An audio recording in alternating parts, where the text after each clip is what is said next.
Hello बच्चों, good morning. Online science class में आपका स्वागत है। पिछले वीडियो में हम विज्ञान विषय का एक सामान्य परिचय प्राप्त किया। इस वीडियो में हम विज्ञान के प्रथम पाठ रासायनिक अभिक्रियाएं एवं समीकरण के बारे में पढ़ेंगे। तो आइए शुरू करते हैं। बच्चों, इस पाठ एक रासायनिक अभिक्रिया एवं समीकरण जिसको आज हम शुरू करने जा रहे हैं, इसमें सर्वप्रथम इस वीडियो में हम 4 टॉपिक क्लियर करेंगे। पहला टॉपिक है रासायनिक अभिक्रिया की परिभाषा बताएंगे, रासायनिक अभिक्रिया के उदाहरण, रासायनिक अभिक्रिया के भाग और रासायनिक समीकरण के बारे में। ये 4 टॉपिक यहाँ से हम आज क्लियर करेंगे। तो चलिए हम शुरू करते हैं। पहला टॉपिक है रासायनिक अभिक्रिया की परिभाषा। तो इसमें है दो या दो से अधिक पदार्थ मिलकर एक या एक से अधिक नए गुणधर्म वाले पदार्थ का निर्माण करते हैं। कहने का मतलब है कि दो या दो से अधिक पदार्थ कोई मिलेंगे, आपस में जब वो जुड़ेंगे तब उसके बाद एक या एक से अधिक एक उत्पाद बनेगा या एक से अधिक उत्पाद या एक से अधिक नए गुणधर्म वाले नए पदार्थ बनेंगे। कहने का मतलब कि जो दो जुड़ेंगे वो दो नए होंगे, मतलब जो दो जुड़ेंगे वो दो अलग अलग होंगे, और जो बनेगा वो इन दोनों से भिन्न होगा, कुछ नया बनेगा। तो ये रासायनिक अभिक्रिया में इसको हम समझेंगे। आगे चलते हैं। जैसे उदाहरण के लिए देखा जाए तो हाइड्रोजन और ऑक्सीजन को मिलाने पर जल बनता है। हाइड्रोजन एक गैस है, ऑक्सीजन एक गैस है, और दोनों को मिलाते हैं तो जो ये जल बनता है यह न तो गैस है, दोनों एक गैस नहीं है, एक क्या है, द्रव है। कहने का मतलब कि हम गैस को मिला रहे हैं तो मुझे द्रव प्राप्त हो रहा है। मतलब कि दो या दो से अधिक हमने दो पदार्थ अभिकारकों को मिलाया है और एक नया पदार्थ बना हुआ है जिसका गुण जो है अलग है, इन दोनों से अलग है। कहने का मतलब कुछ नया बनता है, यही रासायनिक अभिक्रिया है। आगे देखते हैं कि किसी भी रासायनिक अभिक्रिया को भौतिक विधियों से उलट नहीं किया जा सकता। भौतिक विधियाँ क्या होती हैं? कक्षा 9 में हम कुछ भौतिक विधियों के बारे में पढ़ चुके हैं, जैसे वाष्पीकरण। कहने का मतलब पानी अगर वाष्प बन करके जो है उड़ता है पानी की सतह से, तो पानी भाप बन के उड़ेगा, वो गैस में बदल जाएगा।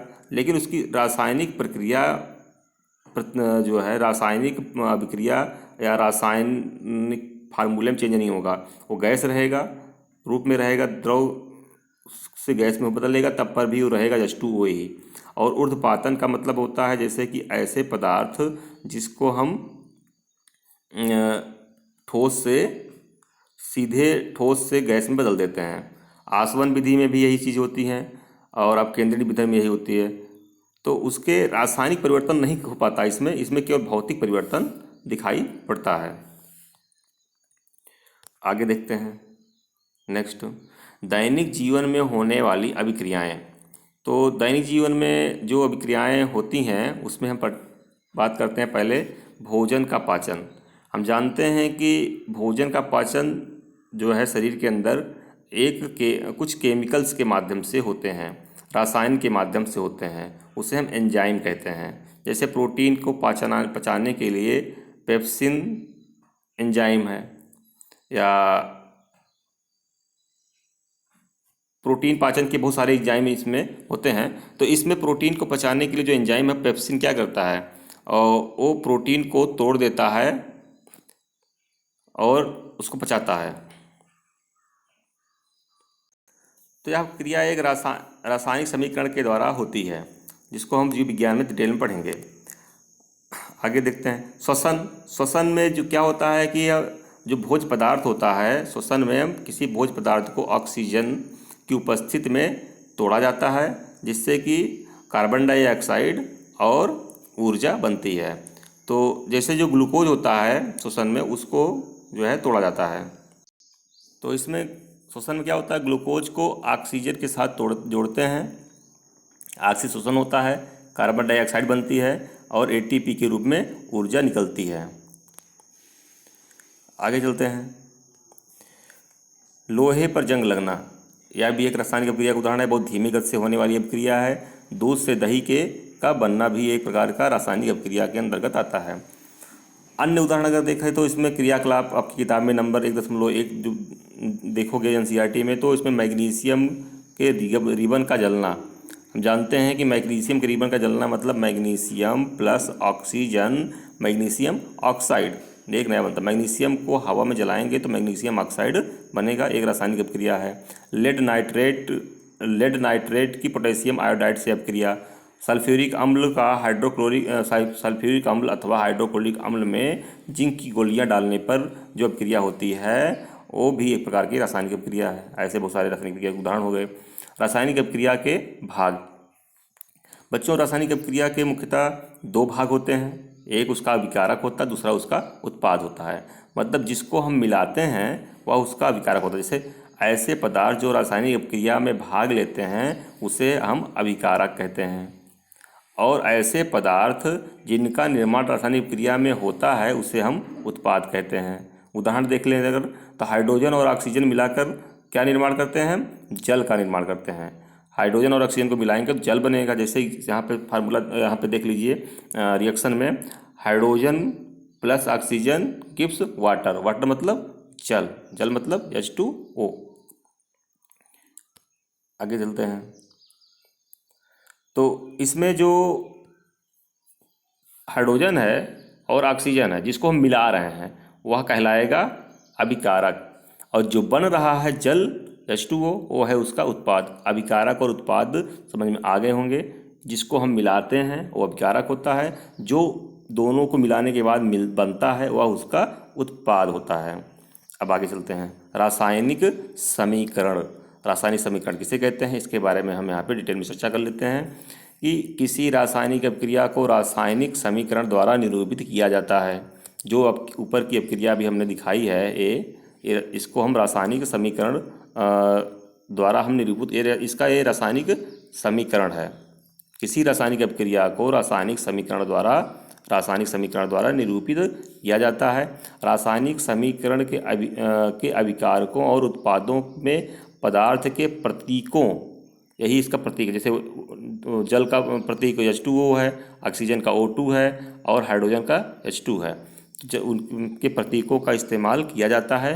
प्रतीकों के साथ उनकी भौतिक अवस्था को भी दर्शाया जाता है। अभी हम आगे एग्जाम्पल में बता देते हैं। पहले जानते हैं कि कैसे इसको दर्शाते हैं। उदाहरण लेते हैं, मैग्नीशियम रिबन का वायु ऑक्सीजन में दहन कर मैग्नीशियम ऑक्साइड का बनाना, ये इसका एग्जाम्पल है। अब इसमें इस एग्जाम्पल में हम क्या करते हैं, हम देखते हैं कि जो मैग्नीशियम रिबन है या मैग्नीशियम का तार है उसको ऑक्सीजन में जलाते हैं हम, तो हम देखते हैं कि वो क्या बनता है, मैग्नीशियम ऑक्साइड उत्पाद बनता है। पहले देखते हैं इसमें यहाँ पे लिखना प्रतीकों के साथ उनकी भौतिक अवस्था को दर्शाने के लिए निम्नलिखित प्रतीकों का प्रयोग करते हैं। जैसे ठोस को अगर दिखाना है तो उसको लिखेंगे यस, ठोस को क्या लिखेंगे यस। द्रव है तो स्मॉल एल, सब स्मॉल में लिखेंगे। गैस है तो स्मॉल जी से लिखेंगे। इस प्रकार से जैसे कोई जलीय विलयन है तो उसको हम एक्वस सॉल्यूशन AQ से दर्शाएंगे। अब आगे देखते हैं। जैसे यहाँ पे मैग्नीशियम प्लस ऑक्सीजन, मैग्नीशियम के रिबन को ऑक्सीजन की उपस्थिति में जलाते हैं, मैग्नीशियम ऑक्साइड बनता है। यही अभिक्रिया को अगर हम प्रतीकों के माध्यम से दर्शाएं तो यहाँ पे मैग्नीशियम का सूत्र होता है Mg, तो हमने लिख दिया Mg, और ऑक्सीजन का सूत्र होता है O। ऑक्सीजन का प्रतीक होता है O, और हमेशा ऑक्सीजन जो है अणु के रूप में पाया जाता है। मतलब कि दो परमाणु आपस में मिलकर के अणु बना के रहते हैं मुक्त अवस्था में, तो O2 के रूप में यहाँ पे इसको लिखते हैं। ऑक्सीजन है O2, बनता क्या है उत्पाद MgO, मैग्नीशियम ऑक्साइड बनता है, और यह इसका उत्पाद है। तो इसमें अभिकारक को मिलाए और बना क्या उत्पाद, और इसमें हम प्रतीकों को लिखे। प्रतीकों के साथ साथ जो है हमने उस पदार्थ की भौतिक अवस्था, जैसे मैग्नीशियम ठोस अवस्था में तो यस लिख दिया ब्रैकेट में, ऑक्सीजन गैस अवस्था में तो स्मॉल जी लिख दिया। अब जो बना हुआ उत्पाद है वह मैग्नीशियम ऑक्साइड वह जो है ठोस अवस्था में है, तो इसको हमने यस लिख दिया। इस प्रकार से हमने प्रतीक, किसी भी रासायनिक अपक्रिया को लिखते समय उसके प्रतीक लिखेंगे और उसका प्रतीक के साथ साथ उसका जो है भौतिक अवस्था को भी हम लिखेंगे। बच्चों, यह जो अपक्रिया अभी हमने दिखाया है यह एक प्रकार की कंकाली समीकरण है। ये कंकाली समीकरण है, ऐसा नहीं है कि ये जो है संतुलित है, संतुलित तो नहीं है। संतुलित अपक्रिया के बारे में हम अगले वीडियो में अध्ययन करेंगे। आज के लिए इतना ही, धन्यवाद।